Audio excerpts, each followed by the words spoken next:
Hello बच्चों, welcome back to wonderful सा channel the SM academy. आज हम डिस्कस करने वाले एक फिजिकल टर्म को जो बार बार हम लोग ने सुना है, डेंसिटी। हम लोग डेंसिटी को डिस्कस करेंगे कि एक्चुअली ये जो डेंसिटी होता है ये फिजिकल क्वांटिटी किसके बारे में बताता है, ये होता क्या है, ये सारे चीज़ को हम लोग डिटेल में डिस्कस करेंगे। आपको इस वीडियो को लास्ट तक देखना है। डेंसिटी क्या है, डेंसिटी कैसे बनता है, डेंसिटी का बेसिक फीचर क्या होता है, प्रॉपर्टी क्या होता है, ये सारी चीज़ हम लोग को समझ में आ जाएंगे। आप लोगों को इस वीडियो को सिर्फ लास्ट तक देखना है। Okay, so now without wasting our time let us begin. Now when we talk about density, जब भी हम लोग डेंसिटी की बात करते हैं, ये डेंसिटी हर एक मटेरियल की प्रॉपर्टी है। हर एक मटेरियल की प्रॉपर्टी है जिसके पास मास होता है, उस मटेरियल के पास डेंसिटी होगा ही होगा। ओके, तो डेंसिटी एक फिजिकल क्वांटिटी, और फिजिकल क्वांटिटी का मतलब क्या होता है? फिजिकल क्वांटिटी का मतलब होता है ऐसा कोई भी प्रॉपर्टी जिसको आप मेजर कर सकते हो, उसी को हम फिजिकल क्वांटिटी बोलते हैं। फॉर एग्जांपल एक बात समझेंगे पहले। जैसे मैंने कोई एक यहाँ पे ऑब्जेक्ट बनाया, ठीक है।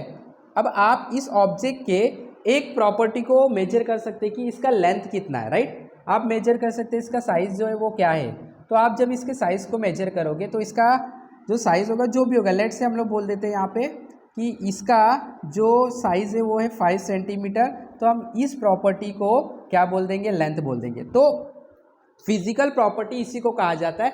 कोई भी मटेरियल की कोई भी प्रॉपर्टी जिसे आप नंबर के फॉर्म में रिप्रेजेंट कर सकते हैं, मेजर कर सकते हैं, उसी को हम फिजिकल क्वांटिटी बोलते हैं। ओके, डेंसिटी भी एक फिजिकल क्वांटिटी है। ये हर उस ऑब्जेक्ट के पास होता है जिसके पास मास होता है। ओके, सो डेंसिटी एक्चुअल में हम लोगों को क्या बोलता है? डेंसिटी हम लोगों को ये बोलता है कि कोई भी मटेरियल में कितना मास, कोई भी मटेरियल का कितना मास कितने जगह में बैठ सकता है। जगह का मतलब वॉल्यूम लेंगे, 3 डायमेंशन स्पेस। ओके, वॉल्यूम कितने जगह में कितना अमाउंट मास के फॉर्म में बैठ सकता है, उसी का नाम हम लोगों ने क्या रखा है? डेंसिटी रखा है। क्या रखा है? डेंसिटी। तो ये नॉर्मली डेंसिटी का फॉर्मूला बन गया मास अपॉन वॉल्यूम, ठीक है। अब ये जो डेंसिटी, इसको समझेंगे कैसे? फॉर एग्जाम्पल यहाँ पे आप देख सकते हो कितना मास कितने वॉल्यूम में आ रहा है। जगह, वॉल्यूम मतलब 3 डायमेंशनल स्पेस। तो इसको हम लोग समझने की कोशिश करते हैं। जैसे मेरे पास यहाँ पे देखो, ये हमारे पास एक सिस्टम है, और ये जो सिस्टम है कुछ इस तरीके का है कि इसके पास 3 डायमेंशनल स्ट्रक्चर है। कैसा स्ट्रक्चर है? 3 डायमेंशन। मैं यहाँ पे 3 डायमेंशनल स्ट्रक्चर एक बना लेता हूँ। इससे आप लोगों को इसके बारे में बहुत अच्छे से आइडिया आ जाएगा डेंसिटी क्या होता है। ये 3 डायमेंशनल स्ट्रक्चर, इसको पूरा कर लेते हैं हम लोग। मतलब हम लोग बोल देते हैं इसके पास अंदर जगह है, 3 डायमेंशनल स्पेस है ये। ओके, अब अगर इसका जो लेंथ है, कोई भी लेंथ ले लो, जैसे हम लोग बोल देते हैं ये जो इसका लेंथ है, ये वाला लेंथ, उसके बाद ये जो हाइट है इसके पास, ये हाइट, और इसके पास जो डेप्थ है, डीप डेप्थ बोल सकते हो, ये तीनों अगर 1 मीटर है, ये भी 1 मीटर है, ये भी 1 मीटर है, ये भी 1 मीटर है। ये जो आपके पास सिस्टम है, इसका हाइट, लेंथ और डेप्थ अगर तीनों 1 मीटर है, तो मैं बोलूँगा इस मटेरियल का जो वॉल्यूम है, वॉल्यूम होता है length into breadth into height, जो कि आप लोग को दिख रहा है कितना है? 1 है। तो मैं बोलूँगा इसका जो वॉल्यूम है इस मटेरियल का, वो है 1 मीटर क्यूब। कितना है? 1 मीटर क्यूब।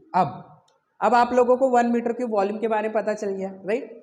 ओके, अब ध्यान से देखोगे, अगर आपके पास कोई मटेरियल है, वो कितना मटेरियल 1 मीटर क्यूब जगह में आ जाता है? 1 मीटर क्यूब जगह में, वॉल्यूम में कितना मटेरियल केजी में? हाँ, ये एक्स मटेरियल है, किसमें? केजी में। मास की बात कर रहा हूं मैं। कोई भी मटेरियल, कितना मटेरियल केजी में 1 मीटर क्यूब के जगह में आ जाता है, उसी का हम लोग ने प्यार से नाम रखा है डेंसिटी। क्या रखा है? उसी को हम लोग डेंसिटी बोलते हैं। एग्जाम्पल से समझेंगे। अब ये आपके पास 1 मीटर क्यूब का जगह है। अब इस जगह में पानी डालो आप। जब आप इसको पूरी तरीके से भर दोगे 1 मीटर क्यूब के जगह को पानी डाल के, तो जितना पानी उसके अंदर गया है उसका अब आप मास मेजर करोगे, वजन निकालोगे। और सपोज अगर वो वजन आता है, इसके अंदर आपने क्या किया? इसके अंदर आपने पानी डाल दिया, ये पूरा भर दिया आपने पानी से, और आप बोलोगे 1 मीटर क्यूब वॉल्यूम में हम लोगों ने पानी भर दिया, पूरी तरीके से फुल हो गया है, ठीक है, फुल हो गया है। अब आप मेजर करोगे कितना पानी इसके अंदर गया। जितना पानी इसके अंदर गया, वाटर, जितना भी वाटर इसके अंदर गया, लेट से मैं बोल देता हूँ 1000 kg वाटर इसके अंदर चला गया है। तो अब हम लोग फॉर्मूला हमारा बनाएंगे। हमारा फॉर्मूला जो बना हुआ है उसमें यूज़ कर लेंगे। हमारा फॉर्मूला बना है density is equal to mass upon volume. मैंने देखा कि 1 मीटर क्यूब में 1000 केजी पानी आ रहा है। 1 मीटर क्यूब जगह में 1000 केजी पानी आ रहा है, तो 1000 अपॉन 1 क्या होता है 1000। तो हम लोगों का डेंसिटी होगा 1000 केजी पर मीटर क्यूब। इसी को डेंसिटी बोला जाता है। यानी कि 1 मीटर क्यूब जगह में कितना मास आ जाता है उसी को हम लोग डेंसिटी का नाम दे देते हैं। क्लियर। अगर आपके पास पेट्रोल है तो वापस से आप पेट्रोल लोगे और 1 मीटर क्यूब जगह में पेट्रोल को डालोगे। जब फुल हो जाएगा वो 1 मीटर क्यूब जगह, पेट्रोल का वजन देखोगे कितना है। जब आप वजन चेक करोगे, लेट से वो आता है 835, तो आप बोलोगे पेट्रोल का जो डेंसिटी है वो 835 केजी पर मीटर क्यूब है। यानी कि 835 केजी पेट्रोल 1 मीटर क्यूब जगह में आता है। क्लियर। तो अब ये जो 835 मिला ये चेंज नहीं होता है कभी। पेट्रोल की जो डेंसिटी वही डेंसिटी रहेगा, बिकॉज जो डेंसिटी होता है, डेंसिटी डिपेंड करता है मास अपॉन वॉल्यूम पे। यानी कि अगर आप वॉल्यूम को कम कर दोगे, जगह कम कर दोगे, तो ऑटोमेटिकली उसमें आने वाला मास भी तो कम हो जाएगा, राइट। अगर वो कम हो जाएगा तो इन लोग का रेशियो जो है वो वापस से मेंटेन हो जाएगा। यानी कि मास अपॉन वॉल्यूम किसी एक मटेरियल के लिए चेंज नहीं होता। तो आप एक चम्मच में पानी ले लो, आप एक बकेट का पानी ले लो, समुद्र का पानी देखो, सारा अगर वाटर है, सेम प्रॉपर्टी है उनका, तो उनका डेंसिटी सेम होगा। ये चीज़ याद रखना। डेंसिटी अगर आप अलग अलग वॉल्यूम लेते हो तो मास भी उसके अंदर उतना ही आएगा। जब आप डिवाइड करोगे तो आपको डेंसिटी बार बार सेम मिलेगा। तो एक जनरल सा थॉट क्या है डेंसिटी के ऊपर, कि कितना कोई भी मटेरियल का कितना केजी 1 मीटर क्यूब जगह में फिक्स क्या है 1 मीटर क्यूब जगह। 1 मीटर क्यूब जगह फिक्स ही रखना है। 1 मीटर क्यूब जगह में कितना मास आता है उसी को हम लोग डेंसिटी बोलते हैं। यानी कि हमारा जो फॉर्मूला है कौन सा, density is equal to mass upon volume, ये फॉर्मूला परफेक्ट है।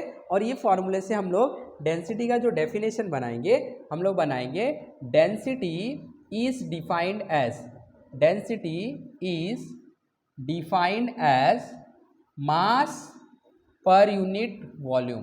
मास पर यूनिट वॉल्यूम, कितना मास एक यूनिट वॉल्यूम में आता है। और एक यूनिट वॉल्यूम कौन सा आपको लेना है 1 मीटर क्यूब लेना है। कितना लेना है 1 मीटर क्यूब। अगर आप 1 सेंटीमीटर क्यूब देखते हो तो मास को आपको ग्राम में लेना पड़ेगा। आप देखोगे कितना ग्राम मास कितना ग्राम मास 1 सेंटीमीटर क्यूब जगह में आ रहा है। यानी कि आपका जगह लेंथ में 1 सेंटीमीटर है, हाइट में 1 सेंटीमीटर और डेप्थ में भी 1 सेंटीमीटर है।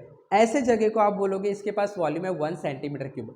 1 सेंटीमीटर क्यूब में कितना मास ग्राम में आ रहा है उसको भी डेंसिटी आप बोल सकते हो। बट बेसिकली हमारे दिमाग में ये रहना चाहिए कि कितना मास केजी में 1 मीटर क्यूब जगह में आ रहा है। तो ये भी लेंथ 1 मीटर रहना चाहिए, डीप भी 1 मीटर रहना चाहिए, हाइट भी 1 मीटर। इस जगह को 1 मीटर क्यूब वॉल्यूम बोलते हैं। इसमें रखो सामान, पूरा भर जाएगा, उसका मास निकालो, जो मास आएगा उसी को हम लोग डेंसिटी बोलते हैं। तो ये चीज़ आप लोगों को याद रखना। आई होप कि सब लोग को डेंसिटी का कंसेप्ट जो है वो समझ में आ गया।